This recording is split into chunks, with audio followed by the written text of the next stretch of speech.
আসসালামু আলাইকুম। আজকে এক জায়গায় বসেছিলাম আমার এক আহ, ডাক্তার বন্ধুর চেম্বারে। তো বন্ধু তিনি রিটায়ার্ড করেছেন, সরকারি কোনো হাসপাতালে তিনি গ্যাস্ট্রোলজির অধ্যাপক ছিলেন, ডিপার্টমেন্টের হেড ছিলেন। তো তিনি খুব দুঃখ করে বললেন যে না, কি দেখে যাচ্ছি, ভালো লাগছে না। তো আমি জিজ্ঞেস করলাম কি হয়েছে। বলে যে এটা জমি জমা সংক্রান্ত বিষয়ে গিয়েছিলাম একটা অফিসে।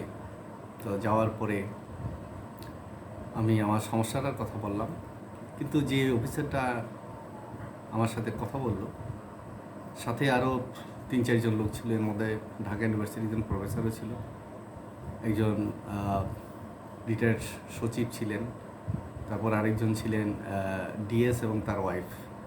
সেখানে আমাকে সে এরকম কিছু রুড়ু কথাবার্তা শোনালো, এরকম অভদ্র আচরণ করলো, অশ্লীল কিছু কথা বললো, ইঙ্গিত করলো, যেটা আমার খুব মানসিকভাবে আমাকে বিপর্যস্ত করে ফেলছে। তো সেই লোকগুলো মানে মাথা নিচু করে আছে, আমাকে বলছে, এবং তাদের মধ্যে দুজন আমাকে চিনে, বলল যে তারা খুবই বিব্রত অবস্থায় পড়েছে। আর আমিও বিব্রত অবস্থায় পড়েছি যে যে ঢাকা ইউনিভার্সিটির যে প্রফেসর, তার সাথে আমার খুব ঘনিষ্ঠতা, কিন্তু তাদের সামনে আমাকে এইভাবে অপমানজনক কথাবার্তাগুলো বলল। আমার যদি ভুল হয়ে থাকে সেটা সে আইনগতভাবে ব্যবস্থা নিতে হবে, কিন্তু মুখে কেন আমাকে এইভাবে রূঢ় ব্যবহার করবে। তো আমি ভাবছি যে এই অফিসের যে বস, তার সাথে আমি নালিশ করব। এবং আমি উঠে তারপরে অফিসের বস যিনি, তার কাছে গেলাম, বললাম যে আপনার ওই অফিসার এরকম আমার সাথে রূঢ় ব্যবহার করেছে, অশ্লীল কথা বলেছে, যে এটা একজন জুনিয়র, আমি একজন সিনিয়র রিটায়ার্ড লোক, আমি সিনিয়র সিটিজেন, আমার সাথে এরকম মানে কথাবার্তা সে কি বলতে পারে। তখন ওই অফিসার তিনি জবাব দিলেন যে দেখেন, ওনাকে বদলায় আর কাকে দেবে, সবাই তো একই রকম।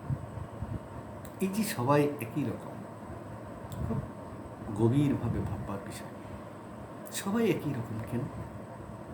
সরকারি চাকরি করে তারা একটা ক্লায়েন্ট যাবে, তাদের সাথে ভালো ব্যবহার করবে, ভদ্র ব্যবহার করবে। সমস্যা যদি থাকে, সমস্যাটার সমাধান কিভাবে হবে সেই পথ বাতলিয়ে দেবে। কারণ তারা তো প্রজাতন্ত্রের কর্মকর্তা, কর্মচারী। তারা এই দেশের মানুষের পয়সা দিয়ে, তাদের বেতন ভাতা দিয়ে, তাদের অবসর জীবনে যে পেনশন, সব কিছু তাদের আমাদের থেকেই হয়। তো সেই জুনিয়র একজন ছেলে কিংবা কর্মকর্তা, সেই যদি একজন সিনিয়রকে সিনিয়র না ভেবে যদি বন্ধুর মতন কিংবা শত্রু ভেবে যদি কথা বলে, তাহলে সেইখানে কিভাবে আমরা মানসিক যে ধৈর্য সেটা রাখতে পারি। আর ওইখানকার বস যে কথা বলল যে ওনাকে যদি আমি বললে দেই, তো ওই ডেস্কে কাকে আনবো, সবই তো একই রকম।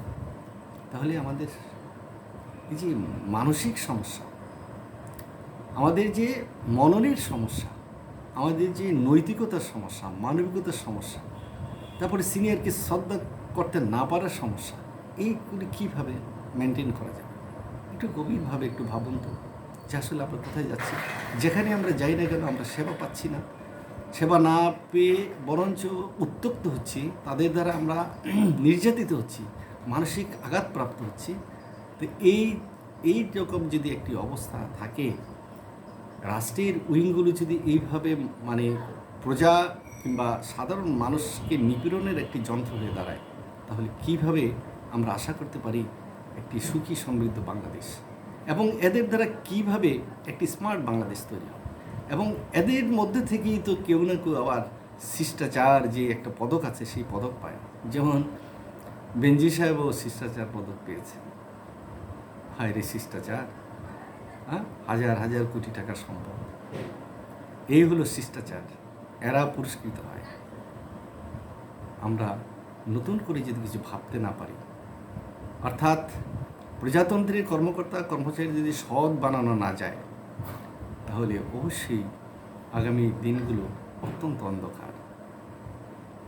আমরা যেখানেই কাজ করি না কেন, কমপক্ষে নীতি নৈতিকতা সমুন্নত রেখে তারপরে মানুষের সাথে আমরা সৎ ব্যবহার করে তারপরে আমরা তাদের সাথে সুন্দর সদালাপ করে সমস্যাগুলো সমাধান করার চেষ্টা করব। যদি সেটা না করতে পারি, সেটা না করে যদি উল্টো কাজটি করি, তাহলে আমাদের এই দুঃখগুলো বলার মতন আর কোনো জায়গা নেই। আমরা তো চাইবই যে আমরা ভুল করতে পারি, আমরা অনেক কিছু না বুঝতে পারি সাধারণ মানুষ, কিন্তু যারা কর্মচারী আছে, কর্মকর্তা আছে, তাদের তো হাতে আইন আছে, তাদের কাছে কাগজ আছে, তাদের কাছে পদ বাতিল দেওয়ার সুযোগ আছে। সেই পথটিতে তারা না গিয়ে তারা শুধু মানসিক নির্যাতন করে, এবং সেই সাথে সাথে দেখা যায় তারা এমনও কিছু ইঙ্গিত করে যে মোটামুটি স্পিড মানি দিলেই সমস্যার সমাধান হয়। কিন্তু সবার কি সম্ভব? সবাই কি সেরকম পারে? আজকে আমার খুব কষ্ট লেগেছে যে এরকম সিনিয়র একজন ডাক্তার, যিনি মানব সেবায় নিয়োজিত, এখনও তিনি মানব সেবায় আছেন, সেই লোকটির সাথে এরকম ব্যবহারকে, এবং তার বন্ধুদের সামনে কিংবা 5 জন মানুষের সামনে এরকম একজন সিনিয়র মানুষকে অপমানজনক কথাবার্তা বলা সত্যি খুব মর্মাহত হয়েছে, খুব কষ্ট পেয়েছি। আমার সোনার বাংলা আমি তোমায় ভালোবাসি, আমাদের জাতীয় সঙ্গীত। আমার এই সোনার বাংলাকে সোনার বাংলার মানুষে পরিণত করতে গেলে আমাদেরকে অবশ্যই চর্চা, পরিচর্যা, নৈতিকতার অনুশীলন, এগুলি আমাদের খুব করা দরকার। এবং এগুলির পিছনে আমাদের মানসিক যে অনুশীলন, মানসিক যে চর্চা, সেই চর্চাটা অব্যাহত রাখতে হবে। এবং সবাই যাতে দেশের প্রতি, দেশের মানুষের প্রতি একটু আগ্রহ প্রকাশ করে, কিংবা মানুষের প্রতি শ্রদ্ধাবোধ রাখে, সহমর্মিতা রাখে, এইভাবেই সরকারকে কিছু কাজ করতে হবে। তাহলেই দেখা যাবে যে আগামী দিনের এই বাংলাদেশ সুন্দর হবে। নতুবা আগামীর বাংলাদেশ কখনই, এই সেবার খাতগুলো কখনই সুন্দর এবং সুশৃঙ্খল হতে পারে না। ধন্যবাদ, সবাই ভালো থাকবেন।